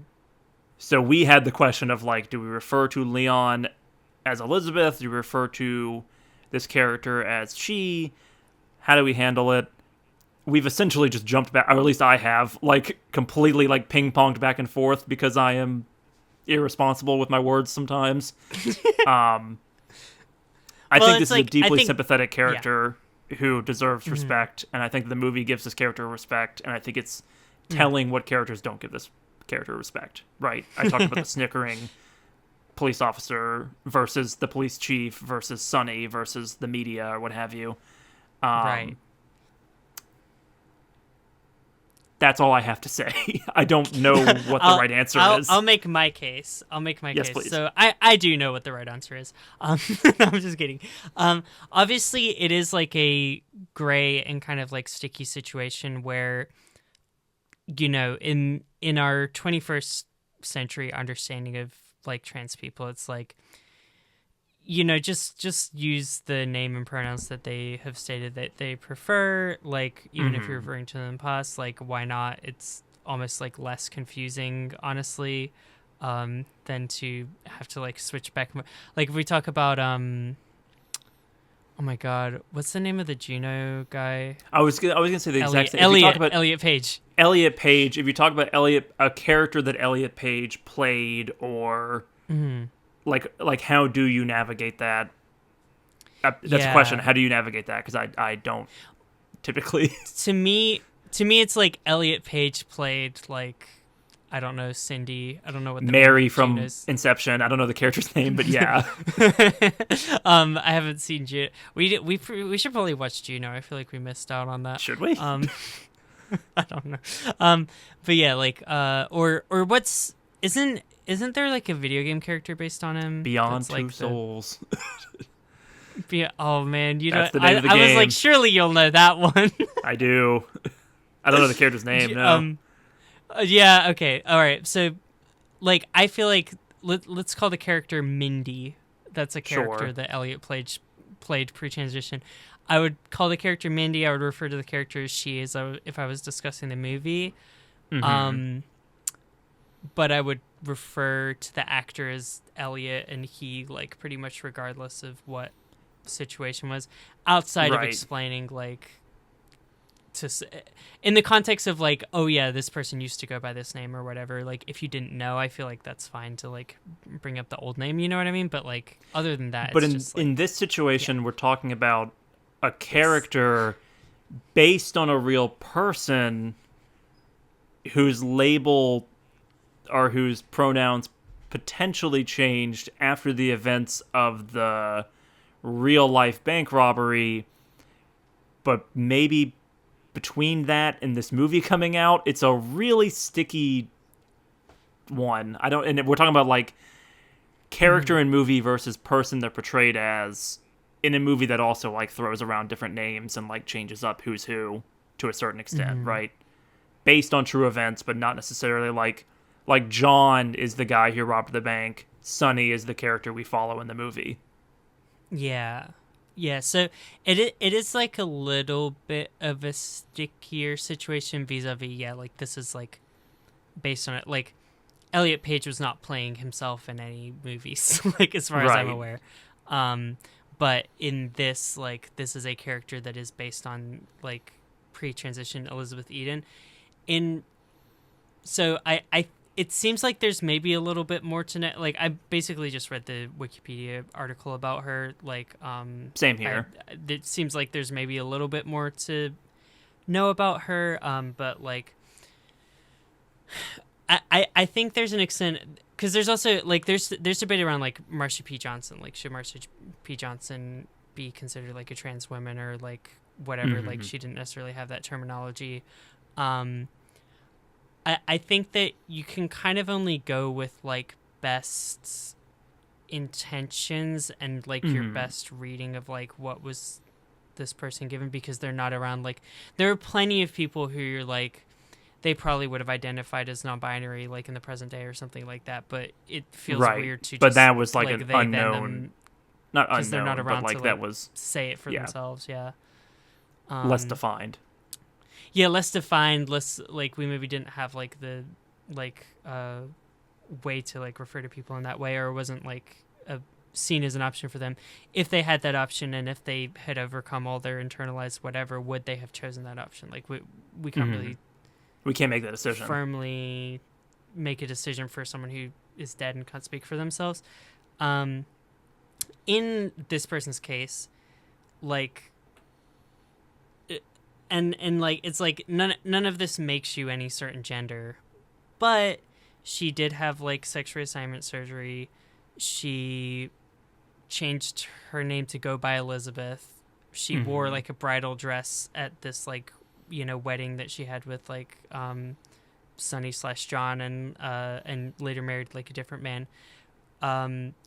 Like, all signs kind of point to this was a trans woman. There's not really much else to say, and then there's like, the detail that's presented in the movie is, like, went to a doctor, and, like, he told me that I'm a woman trapped in a man's body or whatever, like, reflecting in the understanding of transness in the day, and, like, that's like, that's as trans as you're gonna get in, like, a movie like this. So I feel the like, movie seems to be treating it like, and this is a reflection of the characters of the time, right, of Sonny and the police chief or who have you, like, it's pre-operation, they're referring to the character as he, and post-operation they would presumably be referring to the character as she. And Sonny is using wife as, like, a bridge between the two, in a sense that's, like, even though, like, people consider it, like, it's two men in a gay relationship, he calls her his wife, and they've already went through a ceremony and what have you, but everyone else is treating it as, like, a binary, like, operation, like, determines the term. Yeah, and I think that is, like, the, like, reality that is presented in, like, because the ending, like, I forget the last name of this person, but it was, like, Leon is a woman now, like, that is the text that appears on the screen at the end of the movie. So yeah, I feel like it's reflecting an understanding of transness, which is, like, I wish was even less common nowadays. Like, this was shockingly nuanced for 1975, but yes. I understood transness like this, like, growing up, basically. Like, this was, like, probably a big part of the big part of the misconceptions of, like, why I was like, well, I don't know if I count as trans or whatever. But, like, you need to, like, earn transness, and the way that you earn it is going through an official legal medical system. You get your gender marker changed, you get your operations or whatever. Once you're able to, like, be changed into a shape that is perceived and understood by other people as a woman, and there's nothing, like, that about you that makes people be like, I don't know if you count as a woman because, like, your voice is too deep or something, or you have, like, whatever genitals. You've now earned womanhood, and you've earned the pronoun. Like, you've unlocked the pronoun. You don't get the pronoun until, and you shouldn't think you have leveled up. You should think of yourself. Yeah, exactly. It's like, and this may have even been how this person thought of themselves. It's like, I'm not a woman yet. I'm a woman trapped inside a man's body. That's, like, my read I on the character. Like, that's how the character seems to speak about it. And you could say, like, that's because the character is living in the 70s as opposed to the 2020s. But all that being said, I'm fine calling her Elizabeth. How do we put it into a, like, what? How do we answer the question rather than just speculating on all these things? Because I feel like I am dragging this out.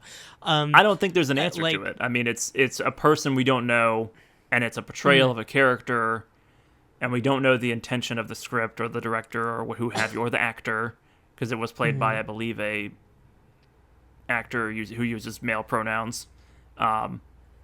but I don't know that for sure. Wait, so was this not the real name of... I think that might be the only thing that might change it, is... Was Leon not the real, like, name of, like, this person know. before... Off the top of my head. Oh! It was not! Okay, I'm so sorry. That changes it a little bit to me. Okay. Okay, yeah, it says Elizabeth Eden born Ernest Aaron. Sorry, I didn't even, like, understand it. So Ernest would have been, like, the dead name of Elizabeth, right? The real person. That's what I'm getting at, is that this is still an adaptation of real life, because John is the bank robber in real life, Sonny is the bank robber in the movie.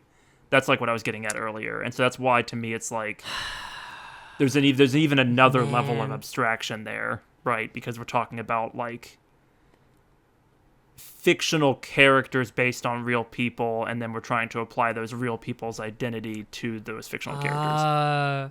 See, that misconception was why I was like, I thought Leon was the real dead name of this real person, so I was like, I feel like just call them Elizabeth, right? Like I just felt like open and shut to me. It's a little weird because yeah, it is a character. Yeah, I guess as a character. So to me, that would fall more into like the like Elliot Page's Mindy starring or whatever. Right. You know what I mean? Like you would just it's call complicated the character name. You know? Yeah, I think so. I would say that, all right, here's my official ruling from the trans court. I feel like Hear ye. Hear ye. I feel like Leon then, because that's the character. But I still feel like she, in that, yes, like that is the character's internalized understanding. That's how other characters are like understanding her.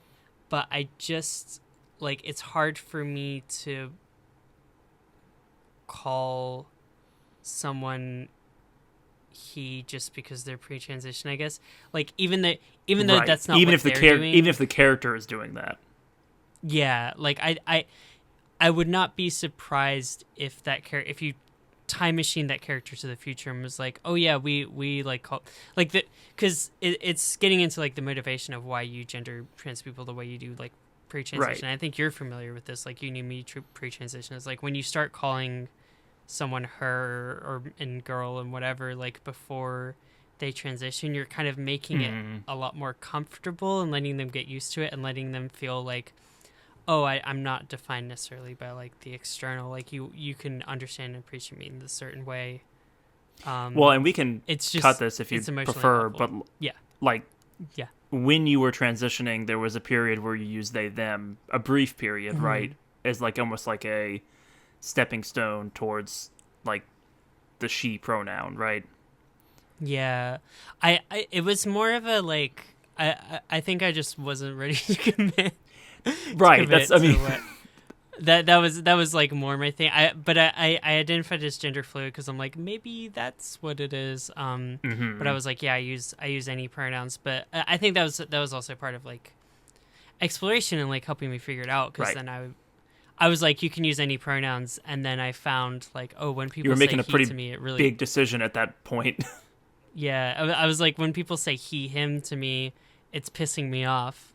I guess I don't like those pronouns then, do I? You know what I mean? It's like, it kind of took that, like, experimentation, and, like, I think that pronoun experimentation is, like, meaningful to people. So, I don't know, to inconsistency with that ideology, for me, it just feels more comfortable to refer to her as that, because it's just, like, yeah, she's, like, there's nothing about her that isn't a woman to me, basically. Like, there's nothing about her that isn't, like, hasn't earned transgenderness. So even though this person is dead, it does not affect her, like, what we're calling her. Like, it's not, we're not, like, sparing her feelings or something like that. And also, it's a fictional character. It's not the real her. I feel like it's just in keeping with, like, the standard, like these are the standards that I use to determine someone's gender, and it's like, if it seems like you're a woman, then, like, I'm gonna give you that respect, even if, like, people might not have been able to give you that at that time, if that makes sense. Well, this may be this may be the most complicated it ever gets. That's true. Personally, you're arguing to no one because even though this might be lazy, I would adhere to you, who thinks more deeply about these things than myself when it comes to our shared media, our shared podcast, or what have you. The show that we are co-owners of. I feel like we've gotten very far away from Dog Day Afternoon, but it is an interesting conversation. Let's get back to this funny movie. No. But like, I think it's an important comedy. conversation, an interesting conversation, because it like, this is a movie about like assumptions and labels and opinions being formed without taking in like the wholeness of a person, right?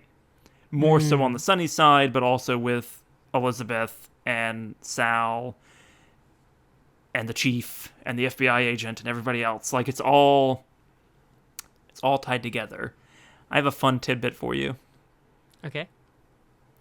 They're making this into a Broadway show.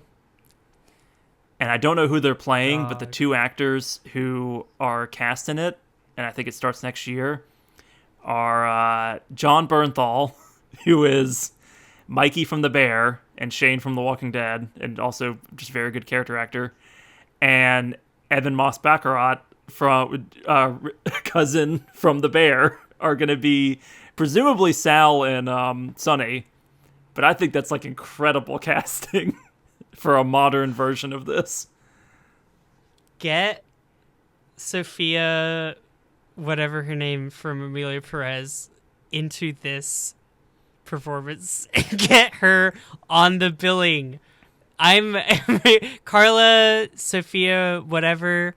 Didn't learn your name because you said some like weird shit about George Floyd. Get in this production. We need you now more than ever. My perfect lineup for this movie. So yeah, next year I think I'm gonna pitch you that we fly to New York and go watch this as on Broadway and spend $1 billion doing so. God, yeah, like fuck Hamilton. I just want someone to buy me tickets to this. Oh baby, yeah. I love. I thought you'd find that funny. A Bear reunion on stage doing this movie as a stage play. I need Yvonne Moss-Bachrach. I'm not gay, cousin. Tell the media I'm not gay. Tell them I'm not gay. They said they called it 2 homosexual robbers. There's only 1 homosexual in here. Okay, I will start. I know we were like, yeah, we're done with all the annoying queer discourse. I will say one other thing. No, don't call it annoying. I'm happy to have this conversation with you. You have already painted me as the you've already painted me as the homophobic, tired of all these damn pronoun conversations, juror number 3, while you are the strong representative sophisticated of the queer dominion, juror number 11. But I am on your side here, and I'm happy to have these conversations. Also, Sidney Lumet, who directed this, directed 12 Angry Men. Anyway, continue. No shot. Wow. So we gotta watch. We gotta figure out who these jurors are. Anyway, listen. I hammered that meme home last week. I just could not let it go. It's so funny to me. It's really funny. It's a good meme. I think that I would not describe Sonny as gay. We don't know his orientation for sure. He never labels himself. He gets labeled as gay by everyone in the movie, basically, other than like Leon, I guess now. Now we're referring to now. You called her Elizabeth, what? And now I'm calling her Leon. Because now I'm like, oh, this is a character. We have to come up. We have to come up with an OC, like, female name that Leon would have used to transit. No, I veto that idea. That feels to me way more disrespectful. I know, but it's the only way to not be transphobic. But anyway, the point is she is probably the only person that doesn't, like, label him as gay. Everyone else labels him as gay. Mm-hmm. I mean, to me, it's like, to me, like, some sort of bi energy in terms of, like, I married to and love this woman. He does I'm say to his married. Yeah. his first wife in the will, or in the like, I'm gonna get killed note, "You're the only woman I ever loved, or I ever thought I could love," or something along those lines. To Yeah, it me, was the that only more one I ever implies loved, like yeah. I don't the normally love exception to women. the rule. Yeah. So that's the thing. Like, maybe he was not typically attracted to women. There's also like, the people I know. There's like people who they really like femboys, feminine men, and they really like trans women. You know what I mean? There's a certain sect of guys that are like that, and I don't know. I'm just. But he I guess marries. I'm hesitant. He marries to. his second wife. We Walking don't to even have a dodging name. minds at this point. He marries his second wife It's my before fault. she comes into the realization, or she's told by the doctor that you're a woman in a man's body, right? That whole conversation happens post them getting married. So he marries what he thinks at the time is a man. But also, What are you gonna actually that me with? What's conversation. going on? Okay, so that conversation with the therapist doesn't happen when you've never cross-dressed before, when you've never started, when you're not doing probably drag shows or whatever. Like I'm looking at like the Leon character. I'm like, you're clearly involved in the queer community enough to where you've done this. Like I'm like, I like just knowing what this is like, going to these places. Like I would not be surprised. Mallory, if I think it you're was making not assumptions. a situation where. I would not be surprised if it weren't a situation where Sunny went to like a drag show and fell in love with this person drag. You know what I mean? They could have been like two bros, and then all of a sudden, and they're in a gay wedding, and then all of a sudden, like out of nowhere, it's like, wait a second, I think I'm a woman or whatever. Well, they do say but I that think, she wears a wedding dress in their wedding. They do say that explicitly. yeah, that's true. That's it. So that's the only indication we have, and then obviously the gender presentation of like she has like the nail polish and like the is wearing the hospital gown, like this like dainty little robe, which is so fucking iconic. It's so cunty, I love it. But I feel like, to me the implication there, like just knowing what people are like, it's like I just feel like this was a very feminine person before this. This is someone who's clearly attracted to that aspect. And then the detail that, like, the fact that he is trying to fund this operation is like, I'm going to be attracted to you post-op. Like, we're married. Like, I'm doing this all for you, babe.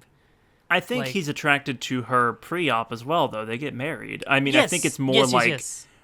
he feels the pressure that this person is going to kill themselves if they don't have this operation. Is I think the Sunny perspective.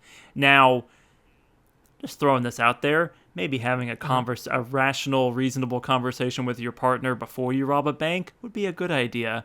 But he is a bit of a hothead, and that's kind of his character. And that's probably why she fell in love with him. And you know what? Al Pacino's kind of hot in this movie, you know? No kind of about it. You know, I can sit here on Straight Island and be like, crowd, an attractive guy. Like, yeah, I think he's got the it's one that, sleeve that's like puffed because it's like undone, and he's just like, he's like a weird bank robber pirate, and it's just like, you know, it's great.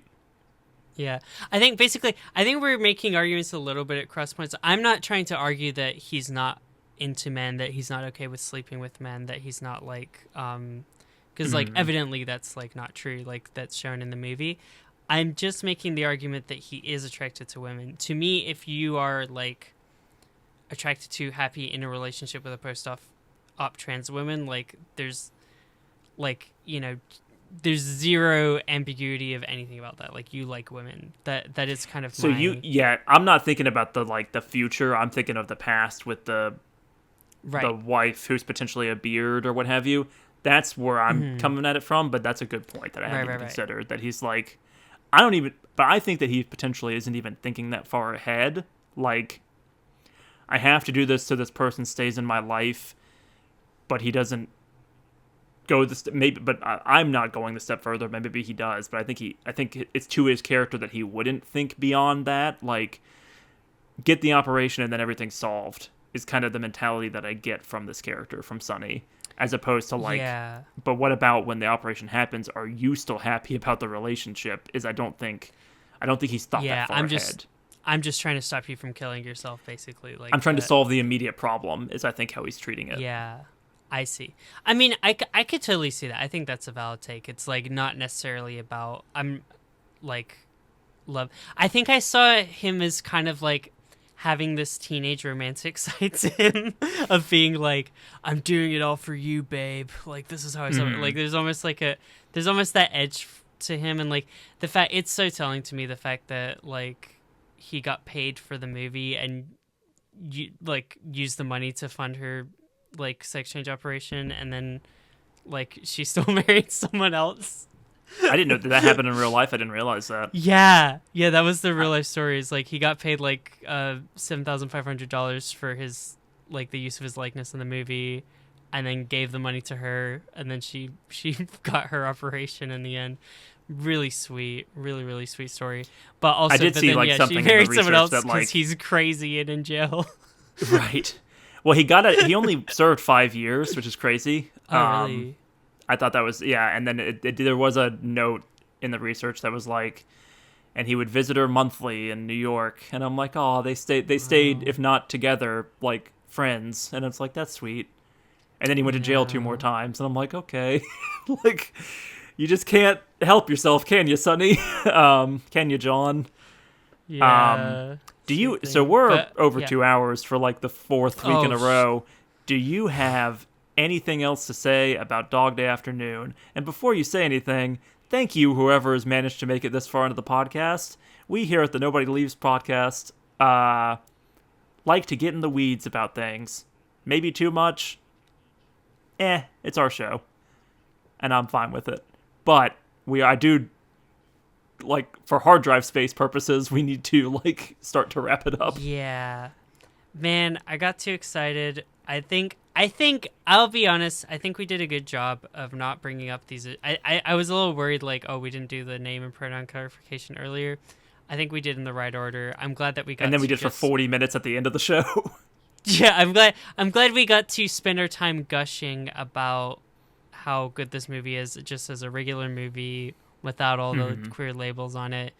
Amazing action, really funny.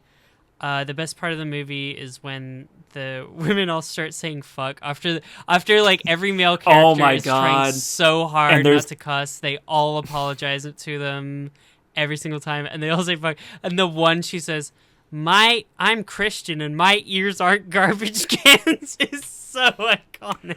When they're talking around it, and then the one goes like, I think he said fuck, and they start giggling. They are the best. Like, they're the best characters I've ever seen in any movie. So good. Amazing women. And yeah, Diva of the Evening goes to the Christian woman who says, my ears aren't garbage cans, because that's so funny. She's also the one that they leave, they exchange for the limo, which I thought was funny. She's clearly the weak link. Like, she faints so quickly. Like, it takes the diabetic old man, like, 4 hours before he's even, like, showing signs of, like, cracking. She's just on the floor immediately. Let me tell you, this is like maybe the sweatiest movie I've ever seen. Like, it seems miserable in that bank. Like, you believe that they've been there for 12 hours with no AC, because it just seems horrible. It's a dog day. I think it solidified the title as absolutely the dog days all summer. Sam, I think I need to rank this movie on a scale from 1 to 10, and it's going to be really you do. A scale from 1 to 10, we're mixing things up in the 44th episode or wherever we're at. I give this 14 little stars. I give it a 7.4. Really too much sweat. It's really good. It's a really good movie. I feel like I've been putting too much stuff in, like, the tier. Mm-hmm. I just, I pitch you heat all the time. I don't know what to tell you.